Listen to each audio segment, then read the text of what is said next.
Good morning students. आज हम पढ़ने वाले हैं लेसन 10 गति एवं दूरियों का मापन।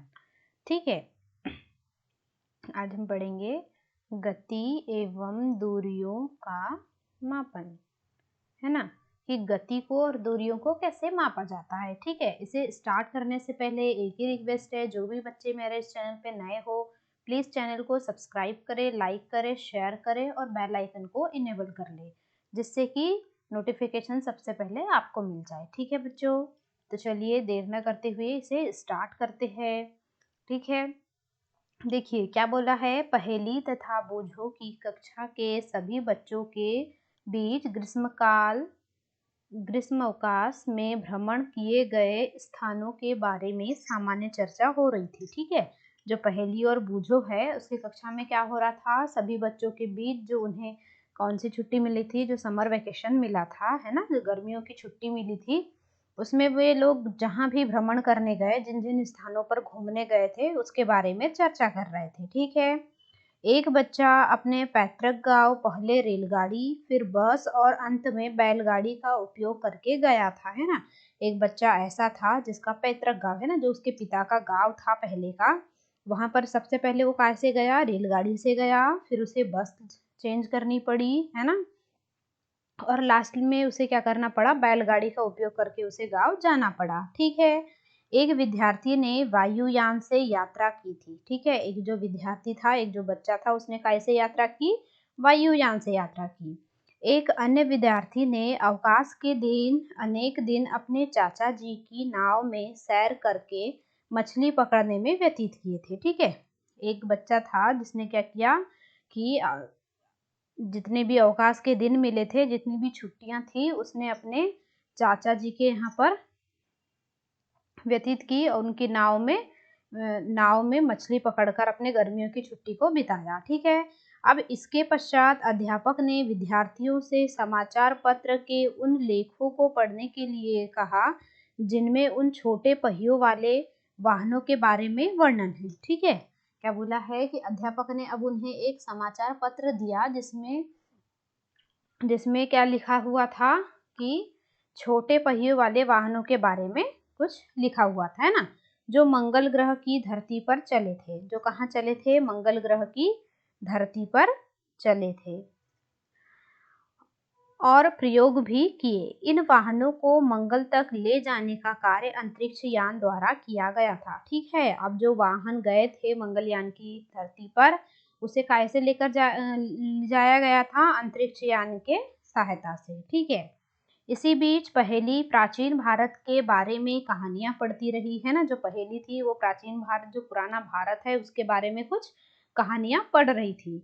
अब वह यह जानना चाहती है कि प्राचीन काल में लोग एक स्थान से दूसरे स्थान की यात्रा कैसे करते हैं। ठीक है, वो क्या जानना चाहती थी कि जो प्राचीन काल में पहले के टाइम में क्या होता था, एक स्थान से दूसरे स्थान जाने के लिए लोग कौन से वाहन का उपयोग करते थे और कैसे कैसे यात्रा करते थे, इसके बारे में पहेली सोच रही है। ठीक है, अब देखिए यातायात की कहानी।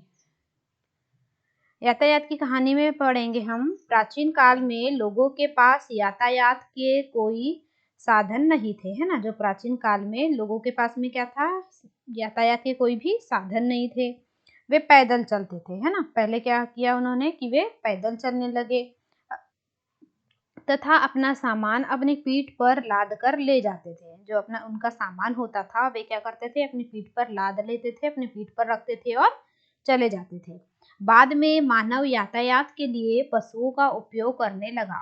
बाद में क्या हुआ कि मानव यातायात के लिए एक स्थान से दूसरे स्थान जाने के लिए क्या करने लगा, पशुओं का उपयोग करने लगा। अब प्राचीन काल में जल मार्गों में आने जाने के लिए नावों का उपयोग किया जाता था, है ना। पहले के टाइम में क्या होता था कि जहाँ जल मार्ग होते थे, जहाँ जल से होकर गुजरना पड़ता था, जैसे नदी नालों से, तो वहाँ के लोग क्या करते थे कि नावों का उपयोग करके इस किनारे से दूसरे किनारे पर जाया करते थे। ठीक है, आरंभ में लकड़ी के लट्ठों से, जिनमें खोखली गुहिका बनाया जा सके, नावें बनाई जाती थी। आरंभ में क्या करते थे, पहले उन लोगों ने नाव कैसे बनाना सीखा, जो लकड़ी के लट्ठे होते थे, बड़े बड़े लकड़े होते थे, उन्हें एक खोखली गुहिका के रूप में बनाते थे, है ना, और उसकी आकृति बिल्कुल नाव के जैसे बनाने लगे और उसका उपयोग करने लगे। इसके पश्चात लोगों ने लकड़ी के विभिन्न टुकड़ों को आपस में जोड़कर नाव की आकृति बनाना सीख लिया। बाद में क्या किया उन्होंने कि जो लकड़ी के टुकड़े होते हैं उन्हें आपस में जोड़कर एक नाव की आकृति बना दी। अब नाव की आकृति किस टाइप की होती है, जैसे कि मछली की आकृति, है ना, जैसे ही जलीय जीव होते हैं उनकी आकृति के जैसे ही नाव की आकृति बनाई जाती है ताकि वो आसानी से पानी में जा सके या पार हो सके। ठीक है, ये नावें जल में रहने वाले जीवों की आकृतियों के सदृश थी, है ना। जो ये नाव की आकृतियां थी वो कैसी थी, बिल्कुल जल में रहने वाले जीवों की आकृतियों के जैसे थी। जैसे कि हमने अध्याय 8 एवं 9 में मछलियों की धारा रेखी आकृति से संबंधित चर्चा को याद कीजिए। अब हमने 8 और 9 में मछली की धारा रेखी आकृति के बारे में पढ़ा था, है ना, कि सामने का भाग नुकीला और पीछे का भाग जो होता है पतला होता है, जिससे कि वह आसानी से तैर सकती है ना। अब पहिए के आविष्कार ने यातायात की प्रणाली में अत्यंत महत्वपूर्ण परिवर्तन किए। अब जब पहिए का आविष्कार हुआ तो क्या हुआ, यातायात की प्रणाली में बहुत ज्यादा परिवर्तन आने लगे, है ना, कि उन्होंने कुछ ऐसी चीजें बनाई जिसमें पहिए डालकर वे आसानी से एक स्थान से दूसरे स्थान जा सकते थे। अब पिछले हजारों वर्षों में पहिए के डिजाइन में सुधार किया गया, है ना। अब पहले जैसे आप कोई भी चीज बनाएंगे तो आपकी थोड़ी बिगड़ेगी, धीरे धीरे आप क्या करते हैं उसमें चेंज करते जाते हैं, वैसे ही पहिए के डिजाइन में भी चेंजेस किए गए हैं। पहियों पर चलने वाली गाड़ियों को खींचने के लिए पशुओं का उपयोग किया जाता था, जैसे कि क्या होता है बैलगाड़ी, है ना, जो बैलगाड़ी होती है उसके लिए क्या किया जाता है, उसे खींचने के लिए पशुओं का उपयोग किया जाता है ना। जो तांगा होता है उसमें घोड़े का उपयोग किया जाता है। तो इस प्रकार जो पहिए वाली चीजें हैं उनके लिए पशुओं का उपयोग किया जाने लगा, जिससे कि आसानी से वे लोग वो गाड़ी खींचा जाए और एक स्थान से दूसरे स्थान में चले जाए, है ना। अब 19वीं शताब्दी के प्रारंभ तक भी लोग एक स्थान से दूसरे स्थान तक परिवहन के लिए पशुओं, नावों तथा जहाजों पर निर्भर करते थे, है ना। कब तक, 19वीं शताब्दी तक भी ये लोग सिर्फ पशुओं का नावों और जहाजों पर ही निर्भर करने लगे। फिर वाष्प ईंधन के आविष्कार से परिवहन के नए साधनों का विकास हुआ। अब जैसे ही वाष्प ईंधन का आविष्कार हुआ तो परिवहन के नए नए साधन भी बनने लगे। वाष्प ईंधन से चलित सवारी गाड़ियों तथा मालगाड़ियों के डिब्बे के लिए रेल की पटरियों का निर्माण किया गया। ठीक है, देखिए क्या हुआ कि जब वाष्प ईंधन का आविष्कार हो गया तो उससे चलने वाली कुछ सवारी गाड़ी और मालगाड़ियों के डिब्बों के लिए क्या बनाने लगे, रेल की पटरियों का भी निर्माण किया जाने लगा। अब देखिए यहाँ पर कुछ डायग्राम दिए गए हैं, है ना, इन्हें ध्यान से देखिए और अब बताइए कि आपने इन्हें कहाँ कहाँ देखा है, क्या आप इन पर जाते हैं, है ना, क्या आपने कभी इन पर सवारी की है। कभी आप जहाज बैठे हैं, हवाई जहाज बैठे हैं, साइकिल, बैलगाड़ी, बस, ट्रेन, बताइए गए हैं, है ना। साइकिल तो बैठे ही है, ठीक है, बस भी बैठे हैं, बैलगाड़ी भी बैठे और ट्रेन भी बैठे, पर जो जहाज और हवाई जहाज है ये हम नहीं बैठे, है ना। देखिए अब नेक्स्ट क्या बोला है, इसके पश्चात मोटर कार, ट्रक तथा बस जैसे स्वचालित वाहन आए, है ना। फिर बाद में क्या होने लगा, जो स्वयं से चलने लगे, है ना, जो क्या होने लगा कि स्वचालित खुद से चलने वाले मोटर, है ना, जैसे कार, ट्रक और बस जैसे वाहन आए। अब जल पर परिवहन के साधन के रूप में मोटर से चलने वाली नाव और जहाजों का उपयोग होने लगा, है ना। अब क्या करने लगे कि जो जल में परिवहन करने के लिए क्या होने लगा, जो नाव और जहाज मोटर से चलती थी उनका उपयोग होने लगा। 19वीं शताब्दी के प्रारंभ के वर्षों में वायुयान का विकास हुआ। अब 19वीं शताब्दी जैसे ही स्टार्ट हुई तो क्या हुआ, वायुयान का विकास हो गया, जिनमें बाद में सुधार किए गए और उन्हें यात्री तथा सामान ले जाने योग्य बनाया गया, है ना। इससे पहले मैंने बताया था कि स्टार्टिंग में कुछ चीजों में मिसिंग होता है ना, कमी होती है, तो बाद में उसे सुधार किया गया वायुयान में और उसे इस लायक बनाया गया ताकि उसमें यात्री भी आ सके और उसका सामान भी आ सके। अब विद्युत रेलगाड़ी एकल रेल जो एक पटरी से चलती है। पराध्वनिक जो सुपरसोनिक होती है। वायुयान तथा अंतरिक्ष यान 20वीं शताब्दी के कुछ योगदान है। ठीक है, अब 20वीं शताब्दी में कौन कौन सी चीजें बनी? विद्युत रेलगाड़ी है ना, विद्युत रेलगाड़ी जो बिजली से चलती है ना। अब एकल रेल जो एक ही पटरी पे चलती है, सुपरसोनिक, है ना। और वायुयान और अंतरिक्ष यान ये सब कब बने? 20वीं शताब्दी में बने। ठीक है, अब देखिए क्या बोला है, चित्र 10.1 में परिवहन के विभिन्न साधन दर्शाए गए हैं। हमने ये चित्र 10.1 पढ़ा जिसमें परिवहन के कुछ साधन दिए गए हैं, है ना। इन्हें प्राचीनतम से आधुनिक परिवर्तन के साधनों के सही क्रम में व्यवस्थित कीजिए। अब हमें क्या बोला है कि जो ये डायग्राम दिए हैं इन्हें प्राचीनतम से आधुनिक युग तक लेकर जाना है। अब प्राचीन में क्या हुआ? देखिए पहले के टाइम में क्या करते थे कि लोग नाव से, है ना, तो नाव से गए, फिर पहियों का आविष्कार हुआ और उन्हें पशुओं की सहायता से चलाने लगे। तो फर्स्ट में क्या लिखेंगे हम? इसको लिख देंगे, है ना, ये बैलगाड़ी। ठीक है, फिर स्वचालित वाहन, फिर जैसे क्या आया? साइकिल आई। ठीक है, फिर साइकिल, फिर क्या आया? बस और ट्रेन। ठीक है, तीसरा, चौथा, है ना, ये भी उसी में आएंगे, जहाज। ठीक है, इसे हम पांचवा दे देते हैं और ये छठवा। ठीक है, अब ये बिजली से चलने वाली है तो ये आ जाएगी पांचवी में और ये आ जाएगा चौथी में। ठीक है, इस प्रकार आप अपने हिसाब से जैसे कि हमने पढ़ा उसके हिसाब से इसे क्या कर सकते हैं? व्यवस्थित कर सकते हैं। ठीक है, अब क्या इनमें परिवहन का कोई ऐसा प्राचीन साधन भी है जिसे आजकल उपयोग में नहीं लाया जाता है? अब यहाँ पर परिवहन का ऐसा कुछ साधन दिख रहा है आपको जो अभी हम यूज नहीं करते हैं, है ना। देखिए बैलगाड़ी का तो गांव में किया ही जाता है, साइकिल भी यूज होती है। ठीक है, ये सारी चीजें आजकल ऐसी कोई यहाँ पर ऐसी कोई चीज नहीं दी गई है जिसका उपयोग करना बंद कर दिया गया हो। हाँ, शहरी क्षेत्रों में क्या होता है कि बैलगाड़ी, और फिर भी बैलगाड़ी का उपयोग जैसे रेत वगैरह कुछ लेकर जाना हो तो उसके लिए किया ही जाता है। बाकी साइकिल काफी कम नजर आती है पर इसका यूज भी होता ही है। ठीक है, अब देखिए यह डेस्क कितना चौड़ा है। अब हम पढ़ेंगे मापन के बारे में। ठीक है, क्या बोला है कि एक डेस्क है जो कितनी चौड़ी है इसके बारे में हम जानेंगे। लोग यह कैसे पता लगाते थे कि वे कितनी दूर चले हैं? ठीक है, अब वो क्या बोल रहा है कि लोग कैसे कैसे पता लगा लेते थे कि वे कितने दूर चल रहे हैं। आप यह कैसे पता लगाएंगे कि आप अपने स्कूल तक की दूरी पैदल चलकर तय कर सकते हैं अथवा स्कूल पहुंचने के लिए आपको बस अथवा रिक्शे की आवश्यकता होगी? अब क्या बोल रहा है कि आप ये कैसे पता कर सकते हैं कि आप अपने स्कूल जाने के लिए पैदल चलकर जा सकते हैं, आपको बस की आवश्यकता है या रिक्शे की आवश्यकता है। ठीक है, जब आपको कुछ खरीदना होता है तब क्या आपके लिए बाजार तक पैदल जाना संभव होता है ना। जब आपको मार्केट से कुछ खरीदना होता है, बाजार जाना होता है, तब आपको यह कैसे पता चलता है कि आप बाजार पैदल जा सकते हैं? आप इन प्रश्नों के उत्तर कैसे जानेंगे? तो देखिए कैसे जानेंगे। कोई स्थान कितना दूर है यह प्रायः जानना महत्वपूर्ण होता है ना। अब जैसे आपका विद्यालय हो, आपका स्कूल हो, चाहे मार्केट हो, अब यह हमें कब हम उसे कैसे जान सकते हैं कि हमें पैदल जाने की आवश्यकता है या बस लगेगी या रिक्शा लगेगा?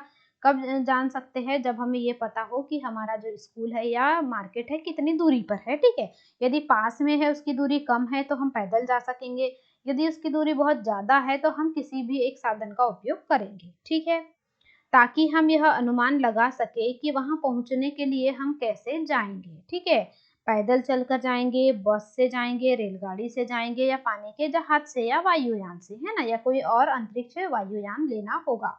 इसका हमें पता कब चलेगा? जब हम ये देख ले कि उसकी दूरी कितनी है। कभी कभी ऐसी वस्तुएं भी होती है जिनकी लंबाई अथवा चौड़ाई जानने की हमें आवश्यकता होती है ना। कुछ चीजें ऐसी होती है जिसकी लंबाई और चौड़ाई जानने हमें बहुत जरूरी होता है। अब देखिए कुछ पहेली और बूझों के कुछ बारे में बताया गया है। पहेली तथा बूझों की कक्षा के कमरे में बड़े बड़े डेस्क है, ठीक है। अब जो पहेली और बूझो है उसकी कक्षा में बड़े बड़े क्या है, डेस्क हैं, जिस पर दो दो विद्यार्थी बैठते हैं, है ना। तो जो डेस्क होती है उस पर कौन कितने विद्यार्थी को बैठाला जाता है, नॉर्मली 2 विद्यार्थी को बैठाला जाता है, ठीक है। अब पहेली तथा बूझो एक ही डेस्क पर साथ साथ बैठते हैं। अब जो पहेली और बूझो है वो एक ही डेस्क पर बैठते हैं, परंतु बहुधा उनमें इस बात को लेकर झगड़ा होता रहता है कि उनका दूसरा साथी डेस्क की अधिक भाग का उपयोग कर रहा है, ठीक है। जो पहेली बूझो है वो एक ही डेस्क पर बैठते हैं, परंतु उनमें कई बार ऐसा झगड़ा हो जाता है कि वो ये बोलते हैं कि नहीं, जो मेरा दूसरा साथी है या पहेली बूझो से कहेगी कि नहीं तुम डेस्क का ज्यादा भाग यूज करते हो, या बूझो पहेली से कहता है कि तुम ज्यादा भाग यूज करती हो, ठीक है। अब अध्यापक के सुझाव पर उन्होंने डेस्क की लंबाई मापने का निश्चय किया। अब क्या हुआ, जब इनमें झगड़ा होने लगा तो अध्यापक ने उन्हें सुझाव दिया कि आप इसे माप लीजिए। अब डेस्क की ठीक मध्य में एक चिन्ह बनाया तथा डेस्क को 2 बराबर भागों में बांटने के लिए एक रेखा खींचा। जैसे कि यहाँ पर ये बराबर में एक चिन्ह लगा लिया और दोनों को बराबर भागों में बांटने के लिए यहाँ से एक रेखा खींच दी गई, ठीक है। ये दोनों ही अपने मित्रों के साथ गिल्ली डंडा खेलने के शौकीन हैं। बूझो और पहेली क्या करते हैं, अपने मित्रों के साथ में गिल्ली और डंडा खेलते हैं, और बूझो तो सदैव ही अपने पास एक गिल्ली और एक डंडा रखता है, ठीक है। अब जो बूझो है वो इतना ज्यादा शौकीन है कि अपने पास में एक गिल्ली और एक डंडा रखता है, जिसका यूज उसने काय में किया है, इस डेस्क को नापने के लिए किया, ठीक है। ये एक गिल्ली है और ये डंडा है, ओके। अब यहाँ चित्र 10.2 में देखिए, उन्होंने गिल्ली और डंडे का उपयोग करके डेस्क की लंबाई मापने का प्रयास कैसे किया है ना। ये बीच में एक सेंटर पॉइंट लगा दिया है। अब इधर भी देखा कि क्या एक गिल्ली और एक डंडा आ सकता है, और इस साइड भी देखा कि क्या एक गिल्ली और एक डंडा आ सकता है। तो ये गिल्ली और एक डंडा फिक्स बैठी, मतलब जो इस डेस्क की लंबाई है वो कैसी है, 2 डंडे और 2 गिल्लियों के बराबर है, ठीक है। अब ऐसा लगता है कि डेस्क की लंबाई 2 डंडों के लंबाई तथा 2 गिल्लियों की लंबाई के योग के बराबर है, ठीक है, जो अभी हमने पढ़ा। इसकी जो लंबाई है बोल रहा है वो कैसी है, 2 डंडों की और 2 गिल्लियों के लंबाई के योग के बराबर है। अब डेस्क के मध्य में रेखा खींचने पर दोनों प्रसन्न दिखाई देते। अब जब उनकी डेस्क कैसी हो गई, डिवाइड हो गई, तो दोनों कैसे हो गए, खुश हो गए, क्योंकि दोनों को आधा आधा डेस्क मिल गया है, जिसमें डेस्क का आधा भाग लंबाई में एक डंडे और एक गिल्ली की लंबाई के बराबर है। अब उनकी जो लंबाई है वो कैसी है, एक डंडे और एक गिल्ली की लंबाई के बराबर है। अब कुछ दिनों के बाद खींची गई रेखा मिट जाती है, ठीक है। जो उन्होंने चौक से रेखा खींचा था, कुछ दिनों के बाद वो कैसी हो जाती है, मिट जाती है। बूझो का पुराना गिल्ली डंडा खो गया है। ओ माय गॉड, अब क्या हुआ कि जो बूझो का पुराना गिल्ली डंडा था वो भी खो गया, है ना। तो फिर प्रॉब्लम हो गई। अब उसके पास गिल्ली डंडे का नया सेट है, ठीक है। चलो, उसके पास में गिल्ली डंडा है, परंतु उसका क्या है, नया सेट है। अब उसकी लंबाई ज्यादा भी हो सकती है, कम भी हो सकती है ना। अब देखिए, वे गिल्ली डंडे के नए सेट का उपयोग करके डेस्क की लंबाई किस प्रकार नापते दिखाई देते हैं। अब देखिए, यहाँ पर इन्होंने देखा, ये आ रहा था इसका सेंटर पॉइंट, आ रहा था, है ना, या आया था इसका सेंटर पॉइंट। अब यहाँ पर देखिए कि एक डंडा और एक गिल्ली तो आ गई, पर इधर एक डंडा और गिल्ली नहीं आ सकती है ना, एक गिल्ली और थोड़ी सी जगह ही बची हुई है, ठीक है। तो अब तो और भी प्रॉब्लम हो गई। अब हेलो, अब जब डेस्क की लंबाई गिल्ली डंडे के नए सेट से मापी गई, तब डेस्क की लंबाई ऐसी प्रतीत हुई जैसे यह लगभग 2 डंडों तथा एक गिल्ली की लंबाई के बराबर हो, परंतु फिर भी डेस्क का कुछ भाग बच जाता है ना। देखिए यहाँ पर क्या बोला है, जैसे कि ये 2 डंडे और एक गिल्ली के लंबाई के बराबर है, फिर भी यहाँ थोड़ा सा भाग बच गया है जो कि एक गिल्ली के बराबर भी नहीं है ना, परंतु फिर भी डेस्क का कुछ भाग बच जाता है। यह तो एक गिल्ली के लंबाई के से कम है। अब क्या करें, है ना। अब क्या बोला है कि जो एक गिल्ली की जगह बचनी चाहिए थी वो नहीं बच रही है ना। थोड़ी जगह बची है पर उसमें एक गिल्ली की लंबाई भी नहीं आ रही। तो अब क्या करेंगे, आप पहेली और बूझो को क्या सुझाव देंगे ताकि वे डेस्क की पूरी लंबाई माप लें। अब हमें पहेली और बूझो को एडवाइस करना है कि वे कैसे डेस्क को 2 बराबर भागों में बांट सकते हैं। क्या वे लंबाई मापने के लिए क्रिकेट के विकेट तथा गुल्लियों का उपयोग कर सकते हैं, अथवा आप सोचते हैं कि ऐसा करने से वैसी ही समस्या उत्पन्न हो सकती? तो इससे तो हो ही सकता है ना। अब हम उन्हें कुछ और एडवाइस करेंगे। जैसे वह एक कार्य कर सकते हैं, है ना, कौन सा काम कर सकते हैं? एक छोटी डोरी ले और इस पर 2 चिन्ह लगाए। अब क्या करना है उन्हें कि एक डोरी लेना है और 2 चिन्ह लगा ले। यह डोरी की एक लंबाई होगी। अब डोरी की कितनी लंबाई होगी? ये एक लंबाई होगी। वे डेस्क की चौड़ाई डोरी की लंबाई के पदों में माप सकते हैं। अब जो डेस्क की चौड़ाई है वह डोरी की लंबाई के रूप में माप सकते हैं।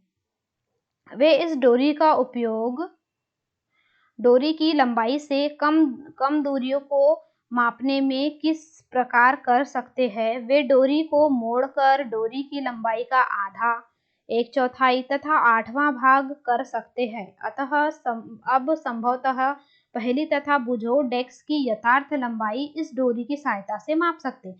कैसे माप सकते हैं? कि डोरी का आधा भाग है ना, उसे मोड़ ले। ठीक है, पहले क्या करें, उसे डोरी को पूरा ले ले, है ना, कहाँ तक?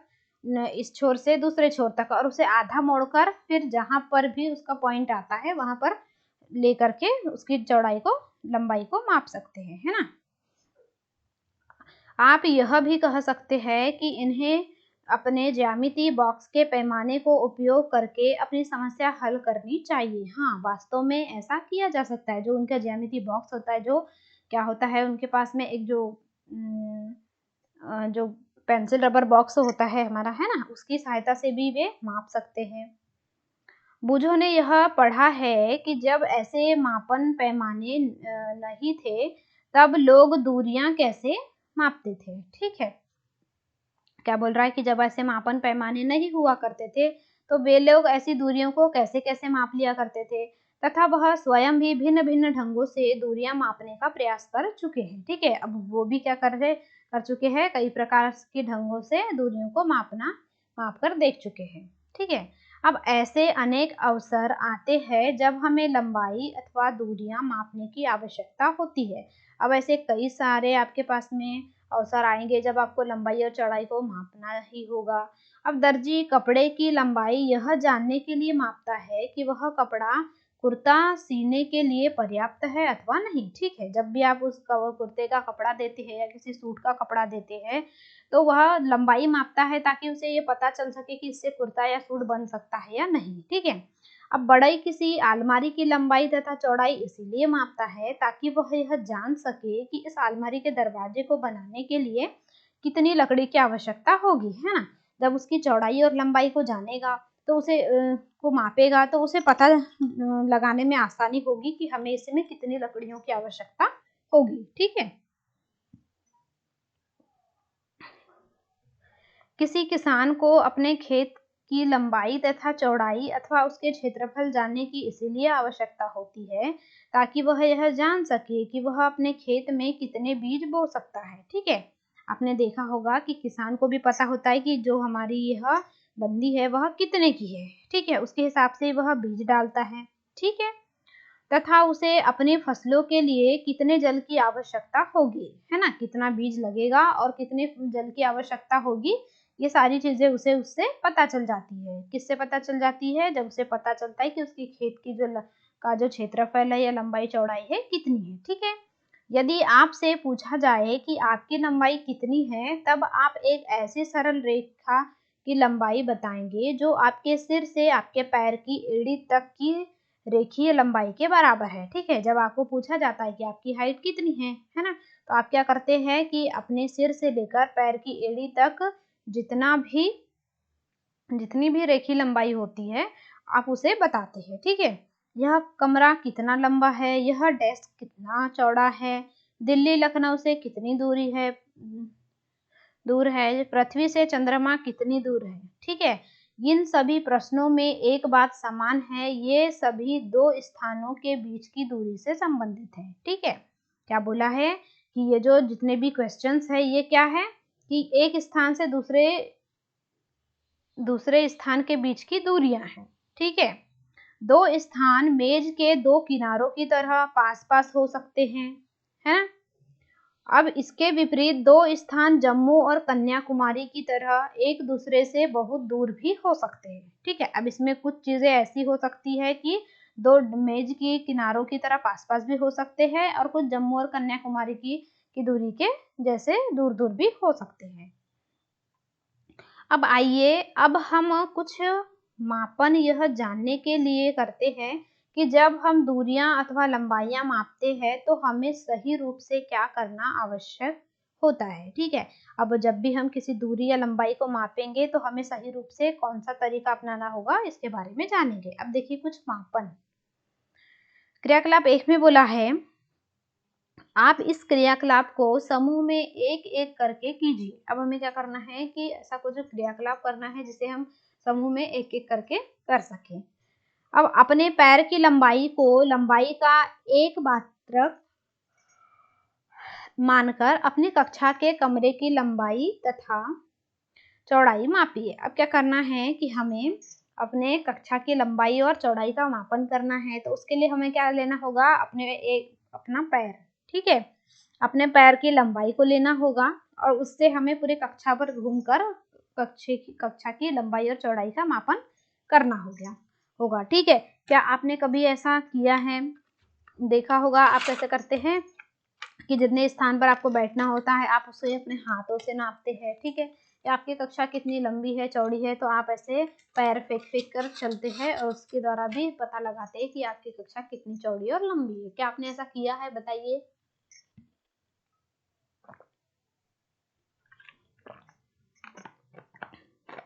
या कैसा करते हैं कि आप अपने कक्षा से ग्राउंड तक जाने में कितने आपकी कितनी लंबाई है या कितने कदमों पे आपका ग्राउंड आता है, आप इसका पता लगाते हैं। करते हैं ऐसा स्कूल में। देखिए अब क्या बोला है, इन्हें मापते समय यह संभव है कि आपको यह पता चले कि कुछ भाग मापने से बच गया है ना। क्या होता है कि कभी ऐसा होता है कि जो कुछ भाग बच जाता है जो कि आपके एक पैर के बराबर नहीं होता, तथा यह भाग आपके पैर की लंबाई से छोटा है। पहले ही की भांति आप पैर के भाग की लंबाई मापने के लिए किसी डोरी का उपयोग कीजिए। अब जैसे हमने पहले किया था, डेस्क की लंबाई मापी थी, जो गिल्ली और डंडे का सेट गुम हो गया था, तो हमने क्या किया था कि डोरी की सहायता से उसे मापा था। तो इसमें भी हम अपनी डोरी की सहायता से माप सकते हैं। अपने प्रेक्षणों को सारणी 10.1 में लिखिए। अब ये प्रेक्षण सारणी दी गई है, कक्षा की लंबाई और चौड़ाई मापना। अब विद्यार्थी का नाम लिखिए यहाँ पर, है ना, अपने फ्रेंड्स के साथ यहाँ ग्रुप में करनी है तो। और यहाँ कक्षा के कमरे की लंबाई लिखनी है और कक्षा के कमरे की चौड़ाई लिखनी है। ओके, आप अपने क्लास में ऐसा करेंगे अपने फ्रेंड्स के साथ और इस सारणी को आपको भरना है। ठीक है, अब क्रियाकलाप 2 देखिए। समूह में कार्य करना है और आप में प्रत्येक अपने बालिस्त को मापक मात्रक मानकर अपनी कक्षा के कमरे में रखी मेज अथवा डेस्क की चौड़ाई माप सकते हैं। देखिए जैसे इस डायग्राम में दिया है ना, आप इस अंगूठे से इस छोटी अंगुली तक का ऐसा करते हैं जिससे कि आपको पता चलता है। अब इससे क्या काय का यूज करते हैं, मात्रक के रूप में यूज करते हैं और अपने डेस्क की लंबाई चौड़ाई नापते हैं। ठीक है, मापन के लिए यहाँ भी आप यह पाते हैं कि आपको अपनी एक बालिश के बराबर लंबी डोरी तथा इस डोरी के लंबाई के अंश भागों की आवश्यकता होती है। जब हमें मापना होता है तो हमें क्या होता है कि एक डोरी चाहिए होती है जो कि हमारे बालिश के बराबर हो। ठीक है, उसके कुछ अंश चाहिए होते हैं। अब अपने प्रेक्षणों को सारणी 10.2 में लिखिए। हम देखते हैं कि मापक का अर्थ किसी अज्ञात राशि की उस प्रकार की कुछ ज्ञात राशि से तुलना करना है। इस ज्ञात निश्चित राशि को मात्रक कहते हैं ना। क्या बोला है कि वह अज्ञात राशि की किसी अज्ञात राशि की उसी प्रकार की कुछ ज्ञात राशियों से तुलना करना है ना। कुछ कैसी अज्ञात राशि जिसका हमें पता नहीं है कि यह कितनी लंबी है या कितनी चौड़ी है ना, तो उसका ज्ञात राशि। अब हमें पता चल गया कि यह कितनी लंबी या कितनी चौड़ी है, तो किसी अज्ञात राशि का ज्ञात राशि से तुलना करना ही क्या कहलाता है? निश्चित राशि को, उस निश्चित राशि को मात्रक कहते हैं। ठीक है। अब किसी माप के परिणाम को दो भागों में व्यक्त किया जाता है। अब जो किसी माप का जो परिणाम है उसे कितने भागों में व्यक्त करते हैं हम? दो भागों में। एक भाग संख्या है और दूसरा भाग ली गई माप का मात्रक होता है। ठीक है। अब एक भाग क्या होता है? संख्या होता है और दूसरा मात्रक होता है। जैसे कि हम लिखते हैं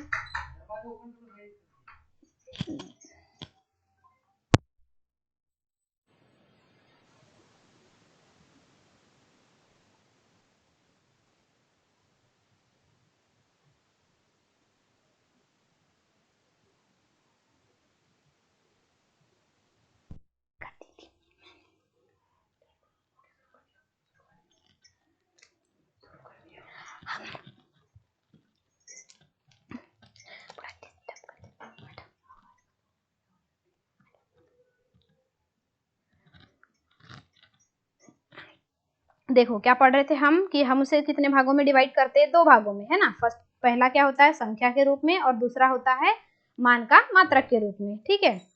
अब देखिए ये 10.2 सारणी है जिसमें मेज की चौड़ाई मापना है। ठीक है। अब मेज की चौड़ाई किसने मापी? और बालिस्तों की संख्या। ठीक है।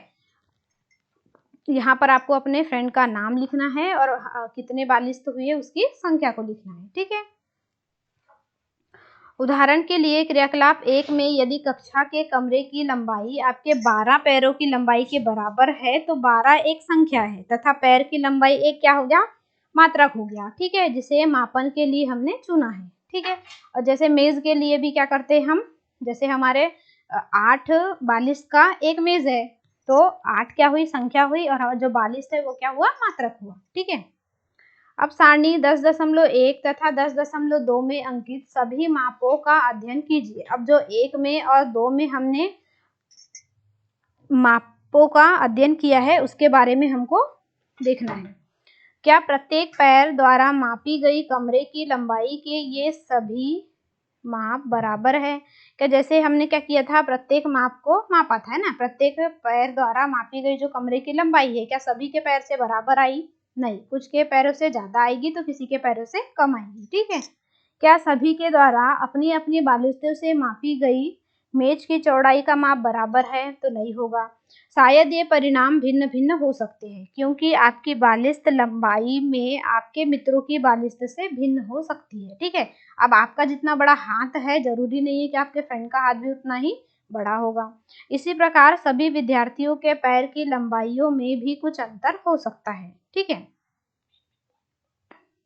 इसीलिए जब आप अपने बालिस्तों या पैरों की लंबाई को मात्रक की भांति उपयोग करके किए गए माप को किन्हीं अन्य व्यक्तियों को बताते हैं तो वे यह नहीं समझ पाते कि यह लंबाई वास्तव में कितनी है। ठीक है।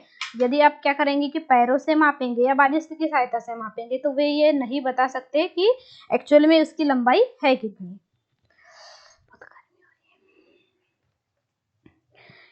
क्योंकि वास्तविक लंबाई जानने के लिए बालिस्त अथवा पैर की लंबाई जानना आवश्यक है ना। कि आपका पैर की कितनी लंबाई है या आपके बालिस्त की लंबाई कितनी है, उसके थ्रू वे पता लगा सकते हैं कि इसकी लंबाई कितनी हो सकती है। अतः हम देखते हैं कि हमें मापन के कुछ ऐसे मात्रकों की आवश्यकता है जो सभी व्यक्तियों के लिए समान हो। ठीक है। अब हमें कुछ ऐसे मात्रक लेना होगा जो सभी व्यक्तियों के लिए समान होते हैं। ठीक है। अब देखिए मापन के मानक मात्रक। देखिए प्राचीन काल में पैर की लंबाई, अंगुली की चौड़ाई तथा एक कदम की दूरी इन सभी मापों का मात्रक के रूप में में सामान्य उपयोग होता था। अब पहले के टाइम में क्या था? मापन के मात्रक नहीं थे तो ये लोग क्या करते थे? पैर की लंबाई के थ्रू, है ना, अंगुली की चौड़ाई के थ्रू और अपने कदम के दूरी के थ्रू क्या करते थे? किसी भी चीज को मापा करते थे। अब हड़प्पा सभ्यता के लोगों ने अवश्य ही लंबाई के बहुत अच्छे मापन का उपयोग किया होगा क्योंकि यह खुदाई में प्राप्त परिशुद्ध ज्यामितीय रचनाओं को देखने में से प्रमाणित होता है। ठीक है। अब जो हड़प्पा सभ्यता थी प्राचीन काल में तो वहां के लोगों ने कुछ ऐसे मात्रक का उपयोग किया होगा जिससे कि जब खुदाई की गई तो उन्हें जो रचनाएं मिली वो कैसी है? उस परिशुद्ध ज्यामिति के समान है जिसे देखने से पता चलता है कि उनने जो मापन का यूज किया था वो बहुत ही अच्छा था। अब कोहनी से अंगुली के छोर तक की लंबाई, जिसे हाथ कहते हैं, अंगुली के मात्रक के रूप में प्राचीन मिस्र में उपयोग किया जाता था, जिसे संसार के अन्य भागों में भी मान्यता प्राप्त थी। ठीक है, क्या बोला है कि मिस्र में पहले क्या किया जाता था, कोहनी से अंगुली तक के छोर की लंबाई, ठीक है, इसका यूज किया जाता था मापने के लिए। संसार के विभिन्न भागों में लोग लंबाई के मात्रक के रूप में फुट का उपयोग करते थे। अलग अलग क्षेत्रों में फुट की लंबाई थोड़ी भिन्न थी। अब जैसे जैसे क्षेत्र थे वैसे वैसे ही क्या था, फुट की लंबाई में भी थोड़ा सा डिफरेंट था। लोग एक गज कपड़ा फैली बाह के सिरे से अपने टोड़ी तक मापते थे, है ना। जो फैली हुई बाह होती है उसके भर का एक गज मानते थे, ठीक है। अब रोमवासी अपने पग अथवा कदमों से लंबाई मापते थे। अब जैसे जैसे अलग अलग क्षेत्र है वैसे वैसे इनके मापने के जो साधन है वो भी कैसे है, अलग है। अब प्राचीन भारत में छोटी लंबाइयों को मापने के लिए अंगुल अथवा मुट्ठी का उपयोग किया जाता था। आज भी भारत के कई शहरों में हम पुष्प विक्रेताओं को पुष्पहारों को बेचते समय अपनी भुजाओं का उपयोग लंबाई के मात्रक के रूप में करते हुए देख सकते हैं। जब आप क्या लेते हैं, फूल की मालाएं लेते हैं ना, तो जैसे फूल की मालाओं को नापने के लिए लोग क्या करते हैं, अपने हाथों का उपयोग करते हैं कि यह कितनी लंबी है, उसके हिसाब से ये बेचते हैं। सुविधानुसार शरीर के ऐसे बहुत से भागों का मात्रकों के रूप में उपयोग होता है। जैसे जैसे सुविधा इनकी होती है वैसे वैसे अपने बॉडी के पार्ट्स का उपयोग करते रहते हैं। तथापि प्रत्येक व्यक्ति के शरीर की आमापों में थोड़ी भिन्नता हो सकती है। अब कुछ लोग लंबे होते तो कुछ लोग कैसे होते हैं, शॉर्ट हाइट होते हैं, तो इसके हिसाब से उनकी जो आमाप है उसमें कुछ भिन्नता हो सकती है। शायद इसी कारण भी मापन में उलझने आई होगी, ठीक है। वर्ष 1719 में फ्रांसीसियों ने मापन की एक मापक प्रणाली की रचना की, जिसे मीटरी पद्धति कहते हैं। अब आप बहुत सी ऐसी चीजें मापते होंगे जो काय में मापते हैं, आप मीटर में मापते हैं, ठीक है। तो ये किसने किया है,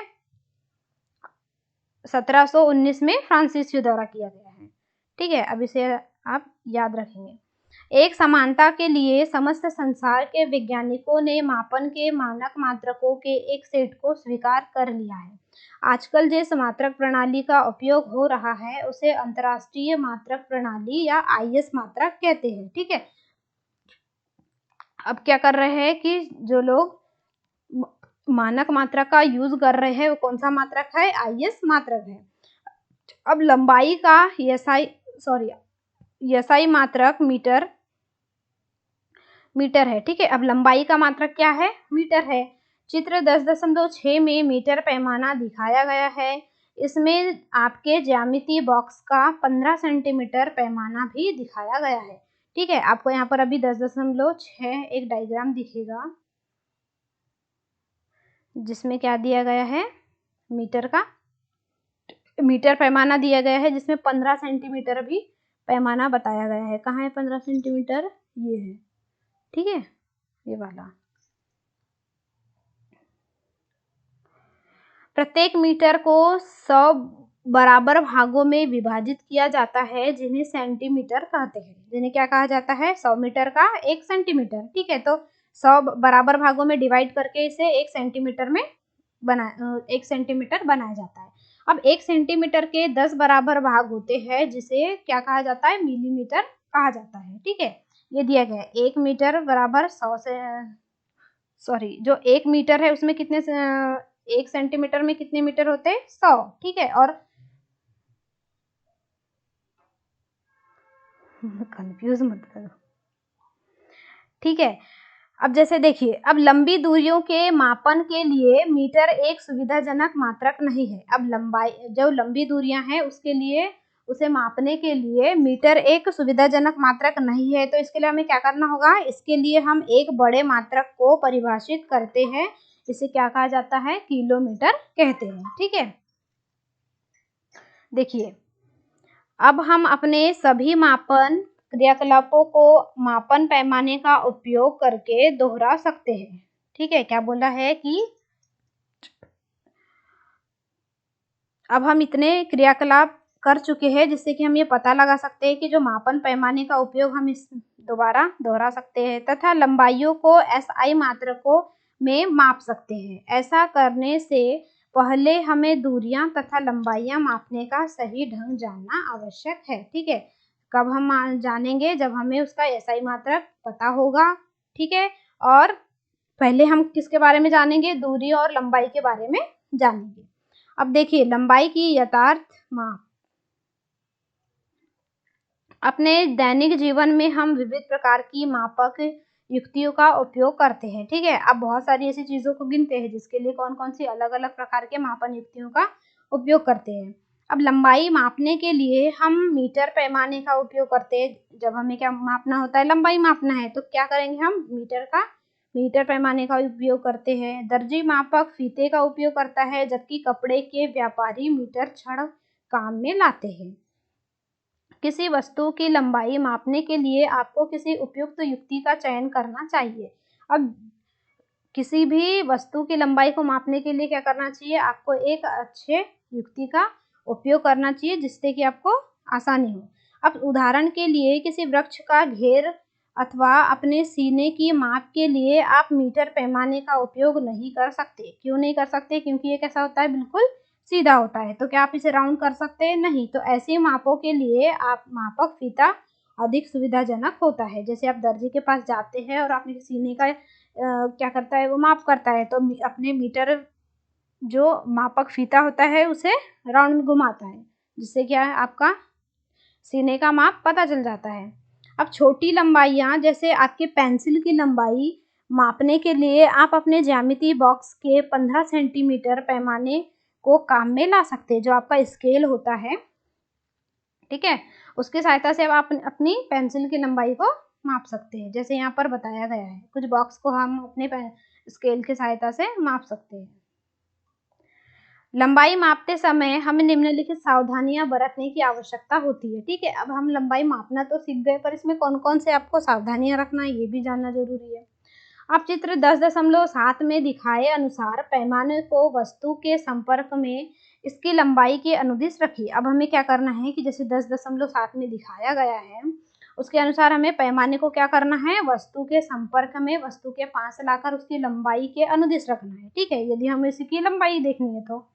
अब कुछ पैमाने के सिरे टूटे हो सकते हैं। अब उसका कुछ पैमाने के सिरे कैसे हो सकते हैं? टूट भी सकते हैं। आप इस पैमाने के शून्यांक स्पष्ट नहीं देख सकेंगे। अब जो उसमें शून्यांक दिया हुआ रहता है स्टार्टिंग पॉइंट, आप उसको नहीं देख सकेंगे। तो क्या करना है? ऐसे उपकरणों में पैमाने के शून्यांक से माप लेने से बचिए। अब क्या करना है कि ऐसे उपकरणों का आपको यूज नहीं करना है। आप पैमाने का कोई अन्य पूर्णांक जैसे 1.0 सेंटीमीटर, ठीक है, ले सकते हैं। अब चित्र 10.8 के जैसे बी में बताया है, काम में ला सकते हैं। तब आपको दूसरे सिरे के पाठ्यांक से इस पूर्णांक के पाठ्यांक को घटाना चाहिए। अब क्या करना है कि जो दूसरा पैमाना है ना, या जो दूसरे सिरे का पाठ्यांक है उसे पहले सिरे के पाठ्यांक से घटाना होगा। अब उदाहरण के लिए चित्र 10.8 के बी में एक सिरे का पाठ्यांक 1.0 सेंटीमीटर तथा दूसरे सिरे का पाठ्यांक कितना है? 14.3 सेंटीमीटर है। तो अतः वस्तु की लंबाई कितनी हो जाएगी? जब हम इससे घटाएंगे तो कितनी हो जाएंगी? 13.3 सेंटीमीटर है। ठीक है, जैसे कि ये इसमें दिखाया गया है, ए है और ये बी में बताया गया है। कुछ सिरे टूटे हो सकते हैं, तो हमें क्या करना होगा? इसे घटाना होगा पाठ्यांक लेकर। ठीक है, माप लेने के लिए आँख की सही स्थिति भी महत्वपूर्ण होती है। अब आपकी आँख किस स्थिति में है इसका भी होना बहुत जरूरी है। चित्र 10.9 में दर्शाए अनुसार आपकी आँख जिस बिंदु की माप ली जानी है उसके ठीक सामने होनी चाहिए। ऐसा नहीं कि आप तिरछे होकर माप ले रहे हैं। स्थिति बी आँख की सही स्थिति है। ध्यान दीजिए, बी में देखने पर पाठ्यांक 7.5 सेंटीमीटर है और स्थितियों ए तथा सी से पाठ्यांक भिन्न हो सकते हैं। देखिए, यहाँ पर ये 3 लड़के दिखाए गए हैं जैसे जो क्या कर रहे हैं? माप ले रहे हैं। अब एक बिल्कुल सेंटर में है और दो कैसे हैं? इधर उधर है। तो आपका जो सही ये होगा मापने का वो कैसा होगा, बी होगा। ठीक है, यहाँ लिखा है बी सही स्थिति है, और ए और सी है, इससे आपको अलग अलग भी दिखाई दे सकता है। अब क्रियाकलाप 3 क्या बोला है, अपने सहपाठी की ऊंचाई पहले बालिस्तों की फिर मीटर पैमाने के उपयोग करके मापिए। अपने फ्रेंड की लंबाई को, आपको ऊंचाई को आपको कैसे मापना है, पहले अपने बालिस्तों की सहायता से मापना है, ठीक है, अपने हाथ की सहायता से, और दूसरा क्या करना है, अब मीटर पैमाने का उपयोग करके मापना है। इसके लिए अपने सहपाठी को दीवार के साथ पीठ रखकर खड़ा होने के लिए कहिए। ठीक है, क्या करना है कि अपने फ्रेंड को बोलना है कि अब दीवार के पास चिपक जा बिल्कुल, है ना, और वहां खड़ा हो जा, और उसके सिर से ठीक ऊपर दीवार पर एक चिन्ह अंकित कीजिए। अब उसके सिर के ठीक ऊपर क्या करना है, आपको एक पॉइंट लगाना है। अब फर्श से दीवार पर बने इस चिन्ह तक की दूरी पहले अपने बालिस्तों से और फिर क्या करना है, आपको मीटर से मापना है। अन्य सभी विद्यार्थियों से इस लंबाई को इसी प्रकार मापने के लिए कहिए, और सभी प्रेक्षण सारणी 10.3 में लिखना है आपको। ठीक है, ये उसकी ऊंचाई किसने मापी, ठीक है, उन बच्चों का नाम लिखना है, और बालिस्तों में ऊंचाई लिखना है, और फिर सेंटीमीटर में। ठीक है, तो आपने क्या किया, अपने फ्रेंड को दीवार के पास खड़ा किया, एक पॉइंट लगाया, और फिर उस फर्श से लेकर दीवार तक में जहाँ पॉइंट लगाए उसको बालिस्तों की सहायता से और फिर मीटर से मापा। आपने किया, फिर आपके फ्रेंड लोगों को भी बोलना है। ठीक है, अब विभिन्न विद्यार्थियों के द्वारा प्राप्त परिणामों का ध्यान से अध्ययन कीजिए। कॉलम 2 में परिणाम एक दूसरे से भिन्न हो सकते हैं, क्योंकि आपने बालिस्तों से मापा है तो जरूरी नहीं कि सभी के बालिस्त एक जैसे हो, क्योंकि विद्यार्थियों के बालिस्तों की लंबाई एक दूसरे से भिन्न हो सकती है।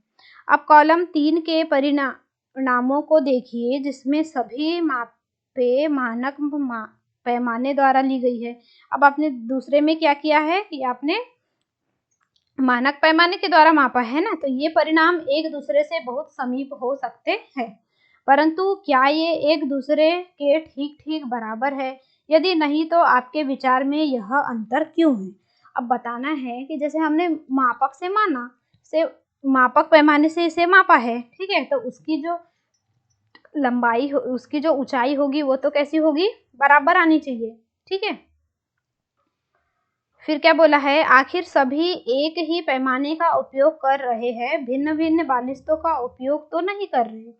फिर यह अंतर प्रेक्षण लेने में होने वाली छोटी त्रुटियों के कारण हो सकता है कि वे लोग जो मापने का सही डायरेक्शन है उसमें खड़े ना हो, या फिर उन्होंने जो शून्यांक होता है उसे हटा दिया हो, या उसे सही तरीके से मापा ना हो। अब मापक की इन त्रुटियों को जानने और व्यवहार में लाने के महत्व के बारे में उच्च कक्षाओं में सीखेंगे। ठीक है, अब आगे की कक्षाओं में हम सीखेंगे कि इनमें कौन कौन सी त्रुटियां हैं और इसे कैसे नहीं करना है। अब देखिए, किसी वक्र रेखा की लंबाई मापना। अब किसी वक्र रेखा की हम लंबाई कैसे मापेंगे, हम किसी वक्र रेखा की लंबाई सीधे ही मीटर पैमाने का उपयोग करके नहीं माप सकते, है ना, ये हम सीधी चीजों के लिए कर सकते पर वक्र के लिए नहीं कर सकते। वक्र रेखा की लंबाई मापने के लिए हम धागे का उपयोग कर सकते हैं। काय का उपयोग करेंगे, हम धागे का उपयोग करेंगे। अब सूची में स्कूल का बस्ता, मच्छर, मेज, कुर्सियों पर बैठे व्यक्ति, इधर उधर जाते लोग आदि हो सकते हैं। ठीक है, अब हमें मापने के लिए कौन कौन से हो सकते हैं, जैसे स्कूल का बस्ता हो गया, मच्छर हो गया, मेज हो गई, कुर्सी हो गई, कुर्सी पर बैठा व्यक्ति, है ना, और इधर उधर जाते हुए लोग, ये सब आपके सूची में शामिल है। और इसके अतिरिक्त तितलियां, कुत्ते, गाय, आपका हाथ, छोटा बच्चा, जल में मछली, घर, फैक्ट्री, पत्थर, छोटा गेंद, बल्ला, चलती रेलगाड़ी, सिलाई मशीन, दीवार, घड़ी, घड़ी की सुइयां भी हो सकती है। ठीक है, ये सब क्या करना है, आपकी सूची में शामिल है, जिसे कि आपको मापना है। जो वक्र जो कैसी है, वक्र है। आप जितनी लंबी सूची बना सकते हो बना लीजिए। अब इनमें से कौन गतिशील है और कौन विराम में है, अब इसमें आपको छांटना है कि कौन गतिशील है और कौन विराम है। आपने यह कैसे सुनिश्चित किया कि कोई वस्तु गति में है अथवा विराम में है। अब जैसे कि क्या बोला है, चलती रेलगाड़ी ये गति में होगी, ठीक है, जो दीवार है ये कैसी है, विराम है। आपने यह देखा होगा कि चिड़िया कुछ समय पश्चात पहले वाले स्थान पर दिखाई नहीं देती। ठीक है, जो चिड़िया होती है क्या क्या जहाँ वो पहले बैठी थी वहां दिखाई देगी क्या? नहीं देगी, वो उड़ते रहती है। जबकि मेज उसी स्थान पर है, जब तक कि हम उसे हटाएंगे नहीं तब तक मेज उसी स्थान पर दिखाई देगी।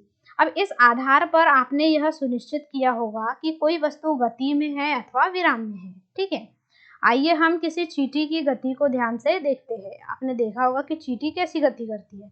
अब कोई ऐसा स्थान चुनिए जहाँ चींटियां हों। ठीक है, अब ऐसा स्थान आपको देखना है जहाँ पर क्या चल रही हो, बहुत सारी चींटियां चल रही हो। अब इस स्थान के निकट कागज की एक बड़ी शीट फैलाकर इस पर कुछ चींटियां रखिए। चींटियां इस चींटी की ओर आकर्षित चीनी की ओर आकर्षित होगी तथा आप शीघ्र ही इस कागज की शीट पर बहुत सी चींटियों को रेंगते हुए देखेंगे। आपको क्या करना है कि ऐसा जगह देखना है जहाँ पर बहुत सारी चींटियां हो और फिर एक कागज की शीट पर आपको क्या फैला देनी है? चीनी फैला देनी है, शक्कर फैला देनी है। अब आप कुछ देर में देखेंगे कि जो कुछ दूरी पर जो चींटियां रहती है वो क्या आती है, थोड़ी देर में ही उस कागज की शीट पर इकट्ठे हो जाएगी। किसी एक चींटी के लिए जब वह कागज की शीट पर तुरंत रेंग चुकी हो, पेंसिल से उसकी स्थितियों के निकट छोटे छोटे चिन्ह अंकित कीजिए। जब एक चींटी उस कागज की शीट पर चली जाएगी रेंगते हुए, तब क्या करना है कि हमें छोटे छोटे पॉइंट लगाकर उसे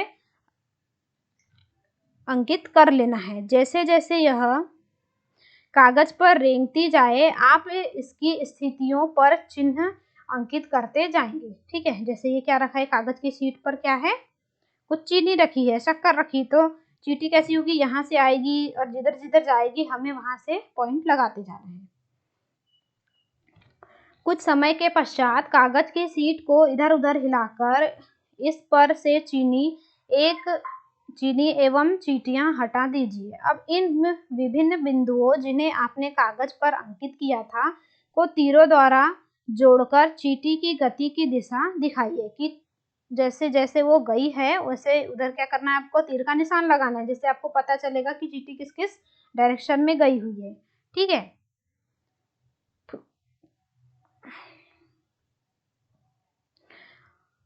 वह हर बिंदु जिसे आपने अंकित किया है कुछ सेकेंडों के समय अंतराल में चींटी ने कहाँ कहाँ गति की को दर्शाता है। ठीक है, अब कुछ सेकंड में ही चींटी ने किस दिशा में गति की, इसको ये आपको समझ में आ जाएगा। गति किसी वस्तु की स्थिति में किसी प्रकार के परिवर्तन जैसे दिखाई देती है। क्या आप ऐसा नहीं मानते? है ना, क्या आपको ऐसा लगता है कि जो वस्तु की स्थिति है वो किसी प्रकार परिवर्तन जैसे दिखाई देती है ना? क्योंकि पहले चींटी कहाँ थी? यहाँ थी, अब यहाँ से वो कहाँ चली गई? घूमते हुए ऐसी आ गई, तो उसके वस्तु की स्थिति में परिवर्तन हुआ। अब क्रियाकलाप 5 में वस्तुओं के समूह बनाते समय आपने घड़ी, सिलाई की मशीन अथवा बिजली का पंखा जैसी वस्तुओं को किस समूह में रखा था?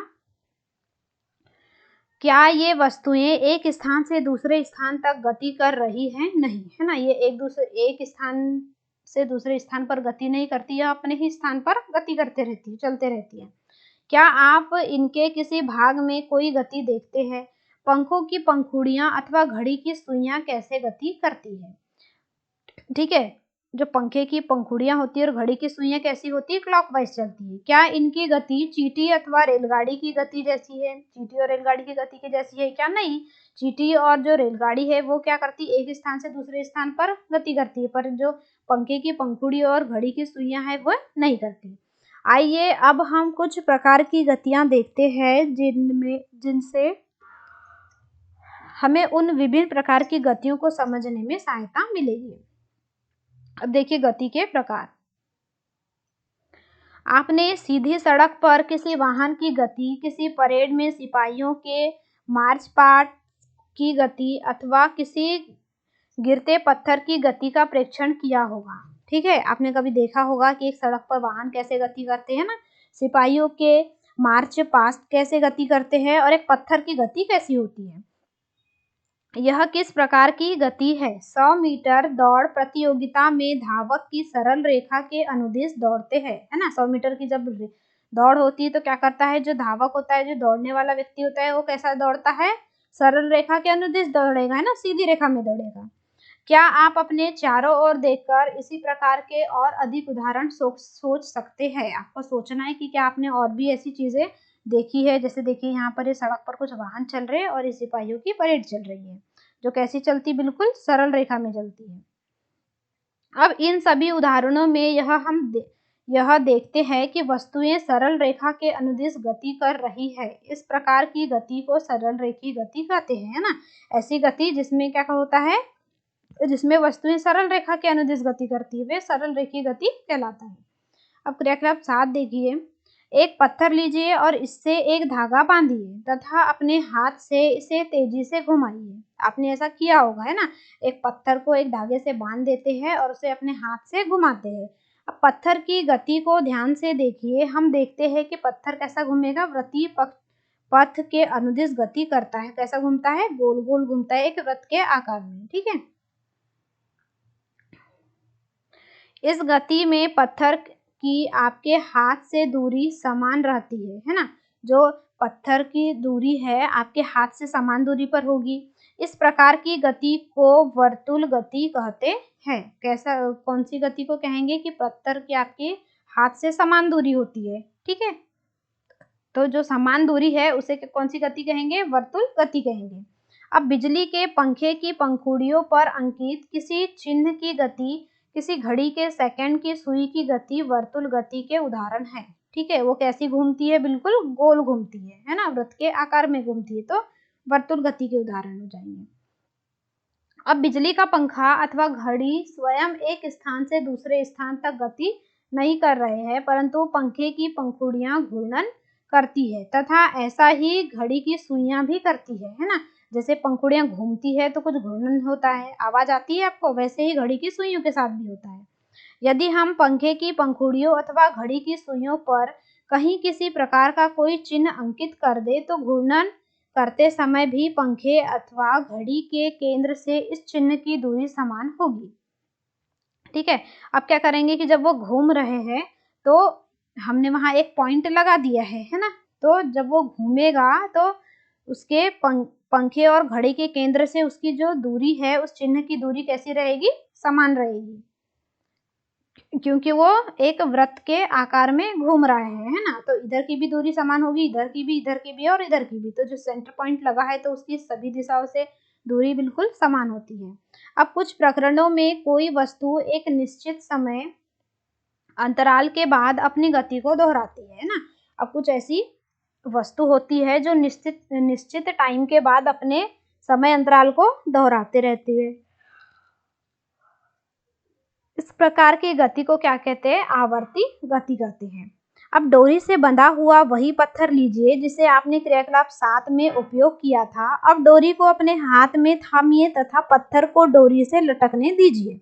अब जैसे ही पत्थर को डोरी से लटकने देंगे तो वो कैसा होगा, दाएं बाएं घूमने लगेगा, है ना। जो कौन सी गति हो गई, आवर्ती गति हो गई। यह एक लोलक है, ठीक है। यह क्या होता है, एक लोलक होता है। और दूसरे हाथ से पत्थर को एक तरफ खींचिए और फिर स्वतंत्र गति करने के लिए छोड़ दीजिए।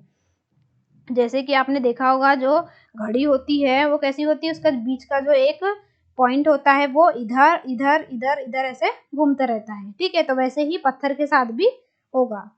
अब लोलक की यह गति आवर्ती गति का एक उदाहरण है। वृक्ष की शाखाओं को इधर उधर लहराना, झूला झूलते बच्चे की गति, सितार की डोरियों की गति, बजते समय ढोलों अथवा तबलों की झिल्लियों की गति, ये सभी आवर्ती गति के उदाहरण हैं जिनमें वस्तुएं एक निश्चित समय अंतराल के बाद अपनी गति को दोहराती है, ठीक है। अब ये जो क्या हो गया, जैसे हम घंटी को बजाते हैं, ठीक है, तो वो इधर भी जाएगी इधर भी जाएगी, तो कुछ निश्चित समय के बाद फिर से वो इधर आ जाती है। तो क्या होता है, इसे हम आवर्ती गति कहते हैं।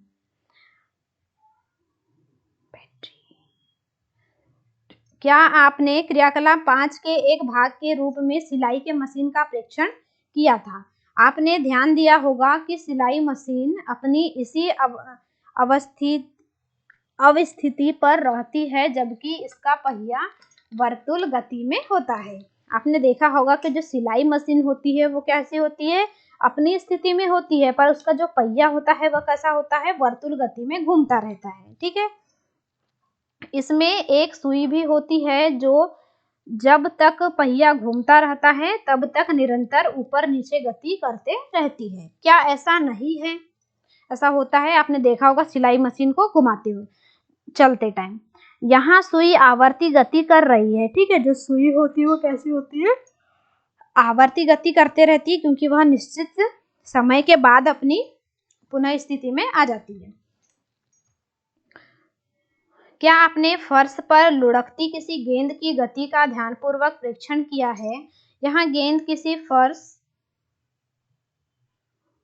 पर लुढ़कती और घूर्णन करती हुई आगे की ओर गति करती है। ठीक है, जब आप बॉल को फर्श पर ऐसा सीधा फेंकेंगे तो कैसे लुढ़कते हुए सीधे आगे की ओर जाएगी। इस प्रकार गेंद सरल रेखी गति के साथ साथ घूर्णन गति भी करती है। सरल रेखा में तो जाती जाती है, साथ में घूर्णन भी करती है। क्या आप ऐसे अन्य उदाहरण बता सकते हैं जिनमें वस्तु की गति विभिन्न प्रकार की गतियों से मेल करती है? अब आपको ऐसी वस्तुओं की गति के बारे में बताना है जितनी की गतियों के बारे में हमने पढ़ा, तो उससे मैच करें। इस अध्याय के अंतर्गत हमने बहुत से मापन क्रियाकलाप किए हैं तथा कुछ प्रकार की गतियों के विषय में चर्चा की है ना। हमने कुछ मापन पद्धतियों के बारे में भी पढ़ा है ना, मानक मात्रकों के बारे में भी पढ़ा और कुछ गतियों के बारे में भी चर्चा की। हमने देखा कि समय के साथ परिवर्तन, स्थिति में परिवर्तन को गति कहते हैं ना। समय के साथ जो परिवर्तन होता है स्थिति में, उसे क्या कहते हैं, गति कहते हैं। स्थिति में हुए इस परिवर्तन को हम दूरी मापन द्वारा ज्ञात कर सकते हैं। जो इस स्थिति में परिवर्तन होता है उसे हम दूरी मापन के द्वारा भी ज्ञात कर सकते हैं। इससे हमें यह जानकारी मिलती है कि कोई वस्तु कितनी धीमी अथवा तीव्र गति कर रही है। फर्श पर घोंघे का रेंगना, तितली का एक पुष्प से दूसरे पुष्प पर मंडराना, नदी का प्रवाहित होना, वायुयान का वायु में ऊंचाइयों पर उड़ना, पृथ्वी के परितः चंद्रमा द्वारा गति करना, हमारे शरीर में रुधिर का परिसंचरण आदि सभी उदाहरण हमारे चारों ओर अनेक स्थानों पर होने वाली गतियों के को दर्शाता है। ठीक है, वे जितनी भी स्थितियां दी गई है, ये सब क्या करता है, हमारे चारों ओर होने वाली गतियों को दर्शाते रहता है। ठीक है, तो यहाँ से हमारा लेसन खत्म होता है। ठीक है, अब मिलते हैं नेक्स्ट वीडियो में नेक्स्ट चैप्टर के साथ। तब तक के लिए बाय बाय।